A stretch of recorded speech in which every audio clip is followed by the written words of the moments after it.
If you're not aware of what you've clicked on, my name is Dave, and I am the host of Zilog and Moto, the channel where apparently a review of a disastrous game like Make My Video in Excess gets twice the clicks of Lethal Enforcers, an honest-to-goodness good game with a cool box and a gun to boot.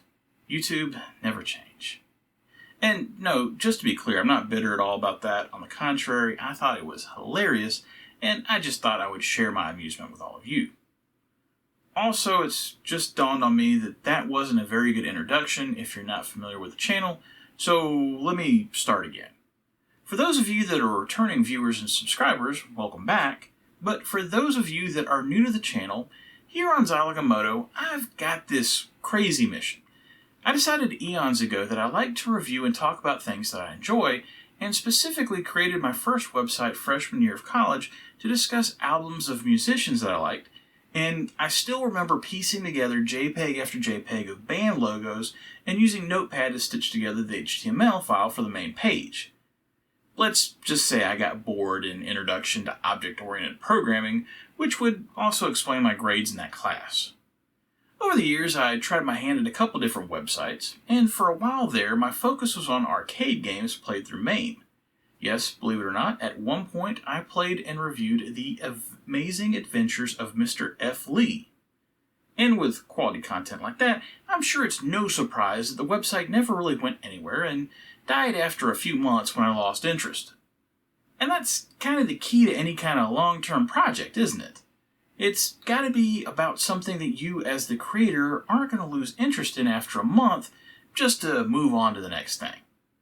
Well, fast forward about 15 years, I think I finally found the thing that I could work on that would keep my interest, and that was documenting my 8 and 16-bit Sega collection, which eventually will consist of every English language release for the Master System, Genesis/Mega Drive, Sega CD, and 32X, no matter what region it's from. For each of these games, I'll be doing a deep dive and discussing the background of the game, the package it came in, and what it's like to actually play the thing, since that's probably the most important aspect. If that sounds like something you'd be interested in, think about subscribing, and I'll be back again next week with another video. But for now, let's concentrate on the game of the week, which is Back to the Future 3 for the Master System. If you're from the US, this one isn't going to look familiar, as the Master System version was a PAL exclusive, just like the previous Back to the Future 2 that I reviewed back in episode 54. Technically, the Genesis did get a version of this game, so it didn't escape the United States completely, and this Master System release is a port of that original game coming out in early 1992. If you're not familiar with the Back to the Future films, well, my first instinct is just to not believe you on principle, but just in case you're younger, as the first movie did come out 37 years ago, and now I'm questioning how I'm still alive, the film series consisted of 3 movies, with Back to the Future 3 serving as the finale to the trilogy. I'll get into more details in a minute, but suffice to say, if you haven't seen these movies, you should make time for that, like now. Anyway, they were huge hits, and like with all huge hit movies, there was of course a push to make a licensed video game to go along with them, for better or worse. Well, is Back to the Future 3 better or worse? Well, I'll find out in a minute, but first a look at the package. And here's my copy of Back to the Future 3. Can't remember when I picked this up, but it's not exactly a super in-demand game when it comes to the PAL Master System exclusives, so I'm sure it was just in with a lot with a few other games. This particular copy is what I would consider to be in near mint condition, with the hang tab intact at the top, and just a very slight gouge on the rear cover, with the inner cover looking fantastic, and the cartridge and manual look great also, as you'll see in a minute. The cover itself is pretty cool. Coming out in 1992, this is one of those later Master System releases where publishers were really starting to take more risks with their covers, and due to that, you've got to look somewhat closely to determine that it is a Master System version, with that only being indicated in small fonts toward the bottom. At the top is the ImageWorks branding, and this is actually the last game that ImageWorks published on a Sega platform before it was folded into Acclaim. Fun fact, and this is something that I didn't know before discussing it with Dudley of Yesterzean fame, Two ImageWorks original titles, namely Speedball and Xenon 2, were re-released by Virgin Games after the demise of ImageWorks. However, Back to the Future 2 and 3 didn't receive the re-release treatment, I'm almost positive due to licensing issues, rather than just quality control, although that would be a valid reason too. So if you're looking for a copy of Back to the Future 3 for your collection, you'd only have to worry about this specific release. As far as the rest of the cover goes, I honestly think this is one of the better covers on the platform. It's much better than having the somewhat plain cover for Back to the Future 2, and honestly, the entire film series was known for having fantastic posters, so it only makes sense to not try and reinvent the wheel and instead just go with whatever was already great. However, along with dropping in the poster, I also love what they did with having the rest of the background be an extreme close-up of graphics from the game itself. It gives the cover a much more colorful and interesting look than just the standard white crosshatch background you would expect from a Master System game, and reminds me of what they did with the original Asterix game. Flipping over the back, and we've got a big 8, count 'em 8 languages included back here for flavor text, which of course means that it's time to pull out the magnifying glass to try and see what's going on. When you are able to read it, there's not much here, basically just explaining the main plot of the movie, but does drop in the tidbit that you'll be playing as both Marty and Doc, a change from the previous game, which was a Marty solo affair. The 4 screenshots on the left side are fine, and apparently show off each of the 3 levels in the game. Yes, you heard that right, only 3 levels. More on that in a second.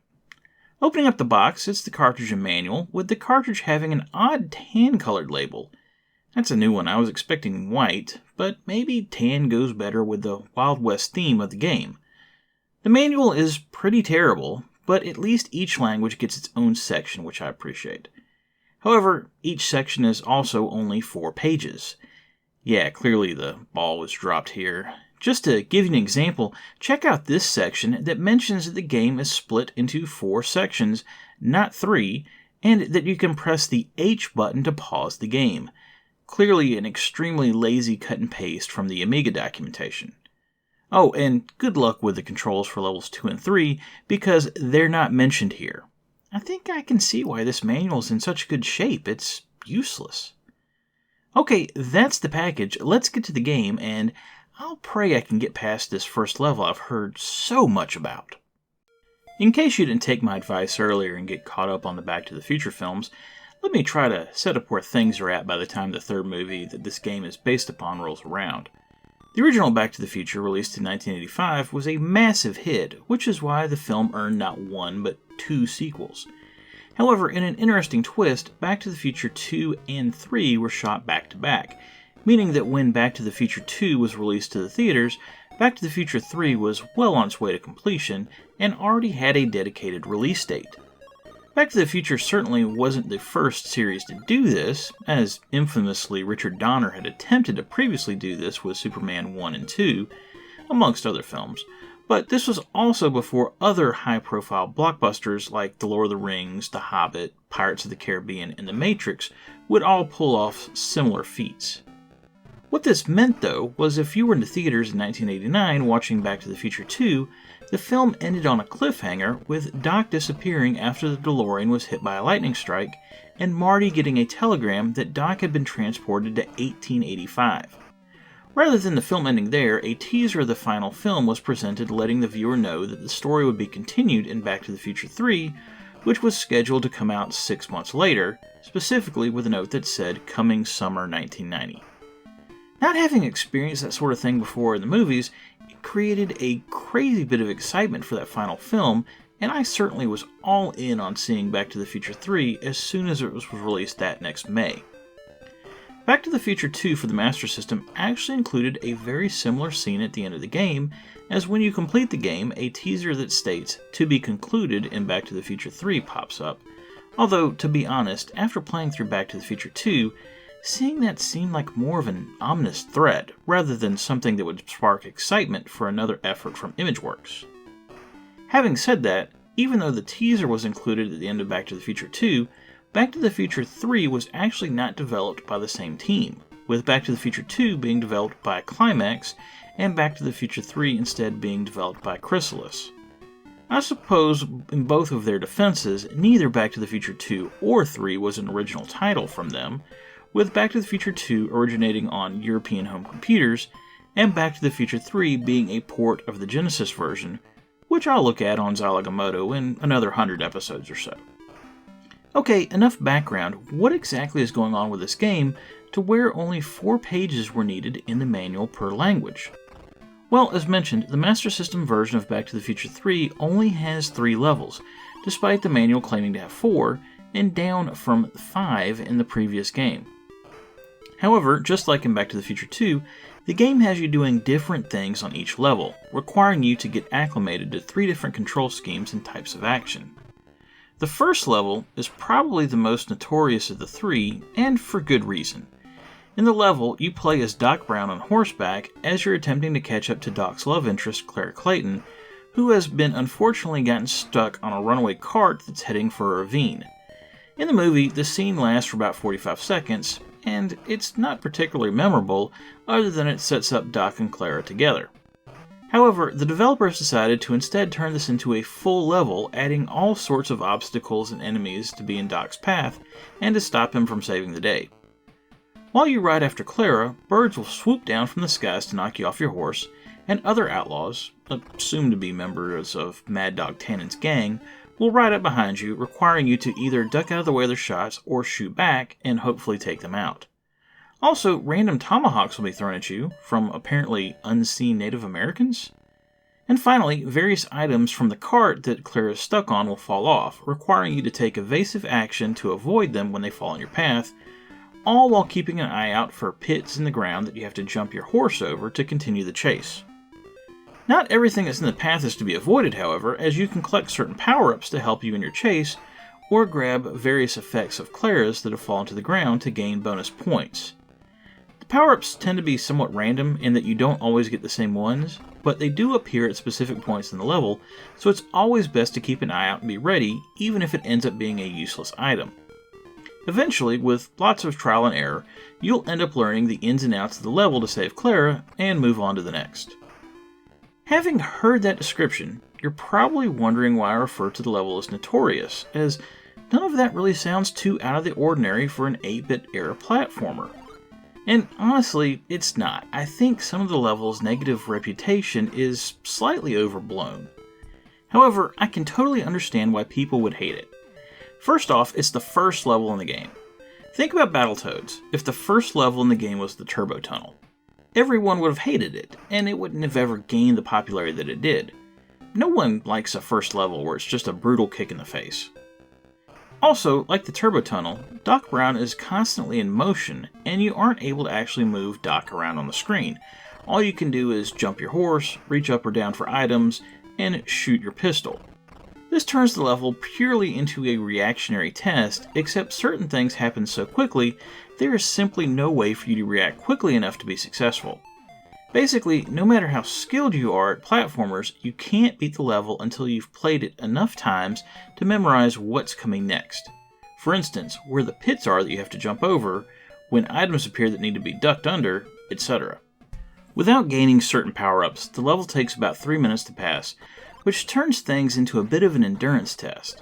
And I could completely see players getting frustrated with having to keep up with what's happening when, and having to play the level many, many times before being successful. And adding to players' frustrations, while the level offers power-ups, it also has penalties disguised as power-ups, which appear in green instead of blue. So when you're stuck trying to react quickly, you can't just trigger on the power-up appearing on the screen, you have to also keep an eye out for what color it is, or else risk losing valuable time in the effort to save Clara. I'm somewhat torn by this level. On the one hand, I understand why no one likes it, but on the other hand, it does just remind me of a difficult level of a platformer from the 8-bit era, and I think had the rest of the game been better, or had it not come first, it wouldn't be so reviled. And honestly, it's not impossible. The game gives you a few chances. It's not like it's a one-hit kill situation. It could have been so much better though, and the fact that the game isn't well explained in the manual doesn't help as well. It took me about 30 minutes to figure out that you were supposed to shoot tomahawks out of the air, and that you could defend against the low-flying birds by ducking down and reaching for them. Next would be the second level of the game, the shooting gallery, except that level isn't in this version of the game. Remember when I mentioned the manual referring to 4 levels in the game and that the Master System version only had 3? Well, that's what this is referring to. I have no idea why they didn't include it, as it's in literally every other version of the game, including the Amstrad and ZX Spectrum ports, and it's literally just a shooting gallery. Let's just move on. The real second level references the scene in the movie when Marty gets into the duel with Mad Dog Tannen. As such, the level switches to you controlling Marty, and you end up having to throw cream pies at Tannen's group, which pop up at various parts of the screen, before eventually having a showdown with Mad Dog himself, all while having to not take too many hits to keep your improvised bulletproof vest intact. It's a cinch compared to the first level. The final level has you on the train, collecting the special logs that Doc invented to speed the train up to 88 miles per hour, while having you take out bad guys and avoid other hazards as you fight your way to the front. I didn't mind this level either, and once you know what to do, it's pretty simple. However, there's that once you know what to do thing again, as the manual doesn't tell you how to pick up the logs, or that when you get to the front of the train, you have to carefully jump and crawl forward, something that you don't have to do on the rest of the train.